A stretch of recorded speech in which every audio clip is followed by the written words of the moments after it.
अस्सलाम वालेकुम एवरीवन। मेरा नाम सुफियान अशरफ है और आप देख रहे हैं सुकून लर्निंग।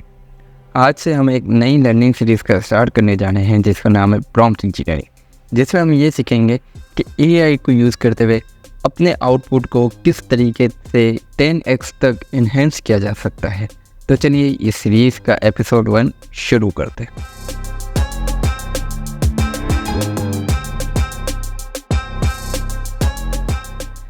जी, तो आज इस सीरीज़ का जो हम लर्निंग सीरीज़ शुरू कर रहे हैं प्रॉम्प्ट इंजीनियरिंग के नाम से, इसका पहला एपिसोड है और ये जो सीरीज़ है इसके हम 3 से 4 पार्ट्स बनाएंगे। आई थिंक हो सकता है कि 4 या इससे भी ज़्यादा पार्ट्स बन जाएँ, जिसमें हम कम्प्लीटली ये सीखेंगे कि एआई को यूज़ करते हुए अपने आउटपुट को किस तरीके से इन्हेंस किया जा सकता है, किस तरीके से चैटजीपीटी या किसी भी एआई मॉड्यूल की लिमिटेशंस को बाईपास किया जाता है और उससे अपनी पसंद का आउटपुट जनरेट करवाया जाता है मोस्ट एफिशिएंटली। या तो फिर किस तरीके से इस एआई मॉड्यूल को ट्रेन किया जाता है कि हमेशा हमारी पसंद का आउटपुट जनरेट करके दे, ना कि हमें इससे जनरेट करवाने के लिए 3-4 अलग अलग प्रॉम्प्ट्स भेजने पड़े और हमें अलग अलग इसको डेफिनेशन देनी पड़े, बल्कि एक ही बारी में उससे इनहेंस तरीके का आउटपुट कैसे जनरेट आते हैं।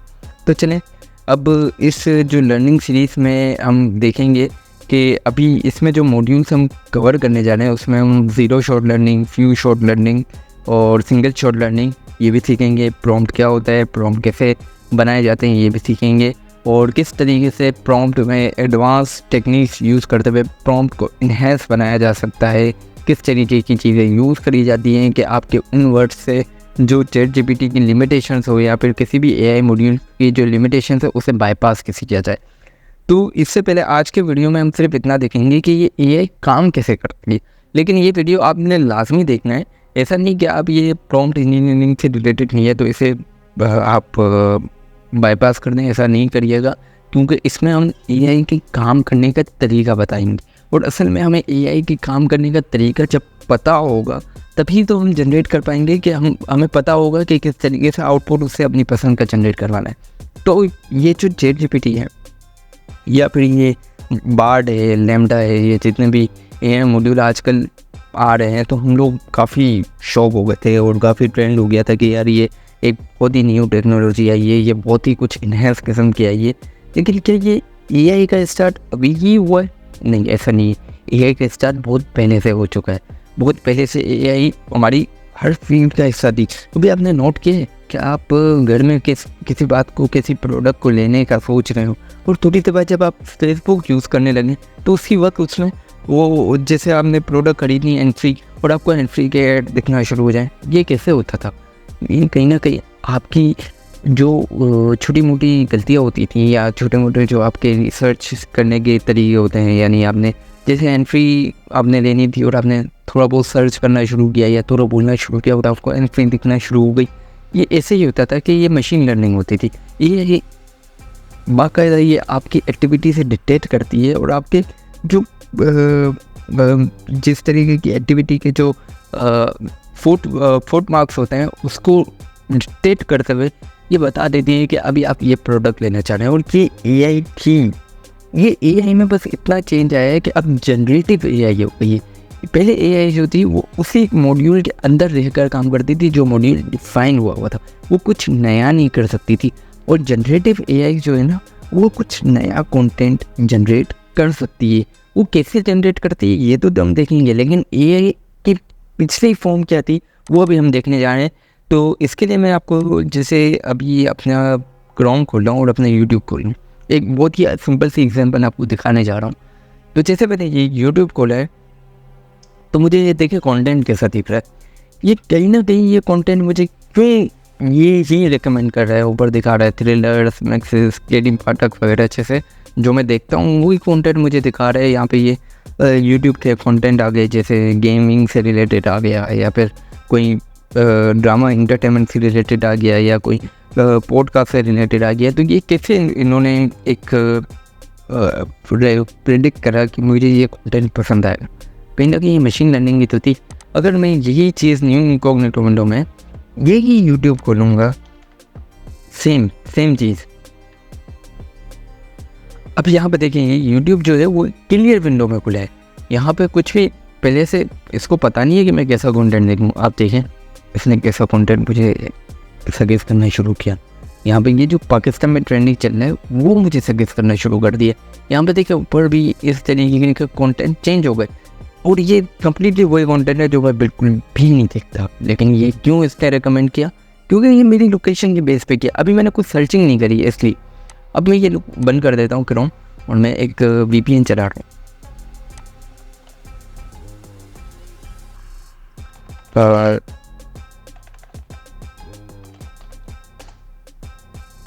अब मैं VPN में कोई भी लोकेशन ऑन करके आपको एक और चीज़ दिखाता हूँ। मैं क्विक कनेक्ट करता हूँ, ये किसी भी लोकेशन से मुझे कनेक्ट करते। अच्छा इसने US से मुझे कनेक्ट किया है, डायरेक्टली अमेरिका से कनेक्ट किया। तो अमेरिका की लोकेशन पे हम देख लेते हैं। यूट्यूब जब मैं ओपन करूँगा तो देखिएगा कंटेंट किस तरीके से डायनामिकली चेंज होता है, ज़रा देखिएगा। अभी ये देखिए मैंने जैसे ही यूट्यूब इधर ओपन किया है, यहाँ पर मुझे बिल्कुल ही अलग कंटेंट दिख रहा है भाई। पहले कुछ और दिख रहा था, फिर जब मैंने इनको में चलाया तो कुछ और देखने लगा, अब कुछ और एड्स भी चेंज होने लगे। ये कहीं ना कहीं यही तो है जो लोकेशन के बेस पे कंटेंट उठा रही है, देख रही है क्या ट्रेंड है क्या नहीं है। अब देखिएगा यहाँ तक तो मेरा विंडो इस तरीके की। अगर मैं कोई रैंडम सी एक लोकेशन से कनेक्ट हो जाता हूँ, जैसे ये अल्बानिया है। अब एक अल्बानिया की लोकेशन बिल्कुल यूनिक लोकेशन है, सही है। अब मैंने जब यहाँ पे न्यू इनकॉग्निटो विंडो चलाई, youtube.com खोला यहाँ पे, तो अब देखिएगा कंटेंट जो है वो लोकेशन की बेस पे वो। अब क्या ये लोकेशन के बेस पे मुझे कंटेंट सजेस्ट करता रहेगा? नहीं, ऐसा नहीं है। अब ये देखिएगा ये इसके AI कितनी स्पीड में चेंज होती रहती है। ये कहीं ना कहीं एक मशीन लर्निंग की तो है। मशीन लर्निंग का काम ये होता है कि वो इंसान को सीखती है, वो ये सीखती है कि इंसान क्या चाहता है, जो हम आउटपुट चाहते हैं वो सीख रही होती। ज़ाहिर है जो ये मेरी सर्चिंग करेगा ये उसी वक्त AI रीसेट हो जाएगी किसी और विंडो में, यानी किसी और बंदे के लिए AI रीसेट हो जाएगी। और अब जब वो रिसर्च करेगा तो उसके लिए एक न्यू होम पेज होगा, मेरे लिए कुछ न्यू होम पेज होगा।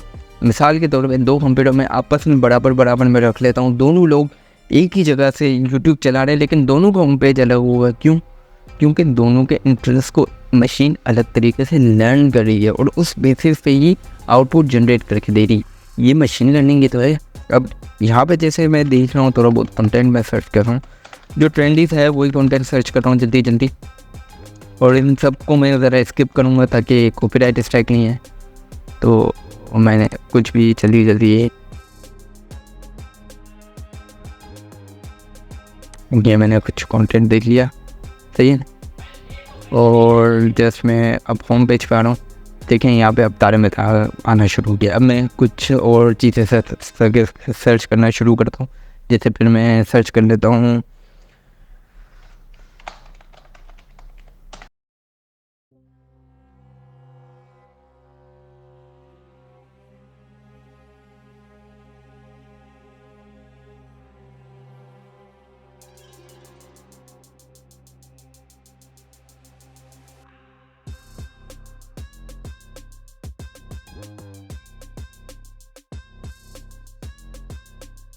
जी। तो अब ये देखिएगा यहाँ पे फीफा सजेस्ट होना शुरू हो गया। जैसे जैसे मैं नीचे जाऊँगा अब इसमें तारे मेहता भी सजेस्ट होना शुरू हो जाएगा। और इस तरीके का कंटेंट जो मैं देख रहा हूँ ये उसे ही सजेस्ट कर रहा होगा। और ये रिसेंटली यही तो फुट मार्क्स होते हैं कि हमें जो रिसेंट कंटेंट देखना होता है हम उसी को रिसर्च ज़्यादा कर रहे होते हैं, या फिर उससे रिलेटेड कुछ ऐसा स्टफ सर्च करना शुरू कर देते हैं कि वो फुट मार्क्स जो बता देते हैं कि अभी ये डायरेक्टली इसी प्रोडक्ट को फाइंड आउट करना चाह रहे हैं। जैसे एंट्री आप लेना चाह रहे हैं तो एंट्री से पहले आपके फुटवर्क्स भी ऐसे ही होते हैं कि यार म्यूज़िक थोड़ा ज़्यादा सुनना होता है, देन आपको एंट्री की ज़रूरत फील हो रही होती है। तो वो इस तरीके के फुट मार्क्स जो होते हैं उससे पहचानना शुरू हो रहा होता है। ये आपकी गलत फहमी है कि हमारे वो माइक खुले हुए होते थे और हम बात कर रहे होते थे उसे ये डिटेक्ट कर लेते थे। ये सब कुछ भी नहीं होता। ऑनेस्टली ये इस तरीके का स्टफ नहीं होता। ये जस्ट हमारी कुछ ऐसे फुट मार्क्स होते हैं, इंसानी फितरत है कि वो इस तरीके से ये काम करता है कि वो फुट मार्क्स पे पहले काम करता है एंड देन वो एक्चुअल कदम दिखाता है आपको। यानी एक्चुअल में उसको एंट्री लेनी है तो एंट्री से पहले वो कुछ फुट मार्क्स छोड़ देगा कि यार मैं एंट्री लेने जा रहा हूँ। ये इंसान की फितरत होती है और यही मशीन अच्छे तरीके से लर्न कर चुकी है। इसलिए तो आप बात कर रहे हो डायरेक्टली एंट्री का ऐड आ गया तो ऐसा नहीं है कि आपका माइक खुला हुआ था और फेसबुक ने आपकी सारी सीक्रेट बातें सुन ली, ऐसा कुछ भी नहीं है। ये इसी तरीके से एआई मशीन इसी तरीके से लर्न करती है कि वो आपके फुट मार्क्स को पढ़ना सीख गई है, वो आपको समझ गई है कि किस तरीके से काम करना है। अब जनरेटिव एआई में और एआई में फ़र्क ही ये है कि जनरेटिव एआई उस कंटेंट पे वो जो लर्न कर चुकी है, जो मशीन लर्निंग आपके बारे में सीख चुकी है, उस बेस पे वो कुछ नया जनरेट कर सकती है। यही तो चैट जीपीटी का मतलब है। चैट का मतलब जो चैटिंग हो रही है, और जीपीटी का मतलब यही तो है, जनरेटिव प्री ट्रेंड ट्रांसफॉर्मर, यानी कि जनरेटिव मॉड्यूल है ये, प्री ट्रेंड है, उसको 16 मिलियन कुछ इस तरीके के डेटा से पहले अच्छे तरीके से ट्रेन कर लिया गया है, एंड देन वो ट्रांसफॉर्मर है क्योंकि वो ट्रांसफॉर्म करता है हमारे सर्चिंग के एक्सपीरियंस को, हमारी इंटरनेट के एक्सप्लोर करने के तरीके को अच्छी तरीके से वो ट्रांसफॉर्म कर रहा होता है। अब मैं बताऊंगा कि चैट जीपीटी और ऐसे एआई मॉड्यूल काम कैसे करते हैं। तो बेसिकली ये जितने भी एआई मॉड्यूल है ना, वो ट्रेंड हुए हैं सिर्फ नेक्स्ट वर्ड जनरेट करने के ऊपर।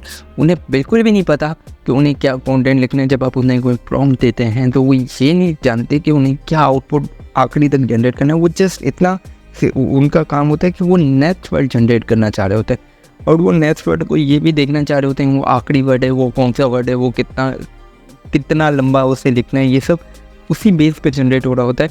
यानी कि देखें, जैसे मैंने 4 या 5 वर्ड्स इसको लिख के दिए चैट बोट को कुछ भी, और मैंने कहा कि उसको कंप्लीट करो। अब वो उन 4 वर्ड्स को पढ़ेगा। अब मैंने जैसे 4 वर्ड्स लिख के दिए, अब वो उन 4 वर्ड्स को पढ़ेगा एंड देन वो प्रेडिक्ट करेगा कि नेक्स्ट वर्ड क्या होना चाहिए।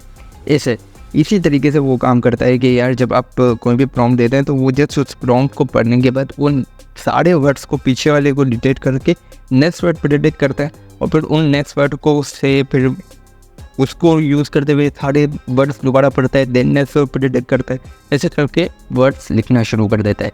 ये बेसिकली जितने भी चैट बोट्स हैं वो इसी तरीके से काम कर रहे होते हैं। इन जो चैट बोट्स हो रही है, जितने भी एआई मॉड्यूल है, उनकी टर्म में वर्ड्स को टोकन भी बोला जाता है। टोकन क्यों बोला जाता है और वर्ड्स और टोकन में एक्चुअल फ़र्क क्या है? अब यहाँ पे जैसे मैंने मेरे सामने ये एग्जाम्पल इसकी लिखी भी है, तो मैंने जैसे नोटपैड लिखा।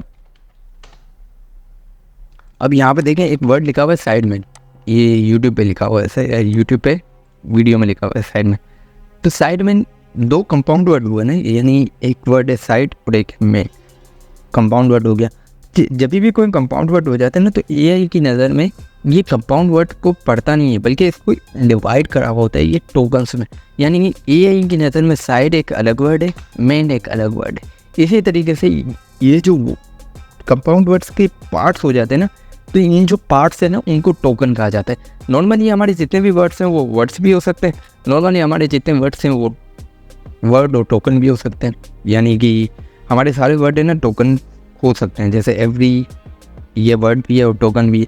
लेकिन एवरीडे जो है वो वर्ड है, लेकिन एवरीडे टोकन नहीं है, बल्कि टोकन क्या होगा, एवरी अलग टोकन होगा, डे अलग टोकन होगा। इसी तरीके से एआई काम करती है, और ये टोकन हमें इसलिए पता होने चाहिए कि बेसिकली एआई टोकन ही जनरेट करना जानती है, और वो कुछ भी नहीं जानती है, और वो टोकन्स को ही जनरेट करने का चार्ज करती है। जैसे अगर आप पेड मॉड्यूल खरीदते हैं तो उन्हें वो टोकन को ही जनरेट करने की चार्ज कर रही होती है, और टोकन के ही पैसे होते हैं सारे के सारे। तो ये जब आप एआई की पेड मेंबरशिप ले रहे होंगे तब आपको आइडिया हो जाएगा कि किस तरीके से टोकन और वर्ड्स का यूज़ हो रहा होता है एआई की टर्म में। मैंने आपको ये टोकन और वर्ड्स में थोड़ा सा फ़र्क बता दिया। एवरी एक अलग टोकन है, वेयर एक अलग टोकन है, पर नॉर्मली वर्ड एक ही है, एवरीवेयर।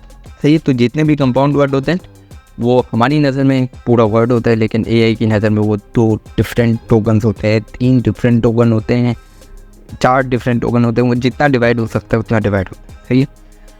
बेसिकली अब हमारा वीडियो थोड़ा ज़्यादा बड़ा होने लगा है, 15 मिनट का हो गया।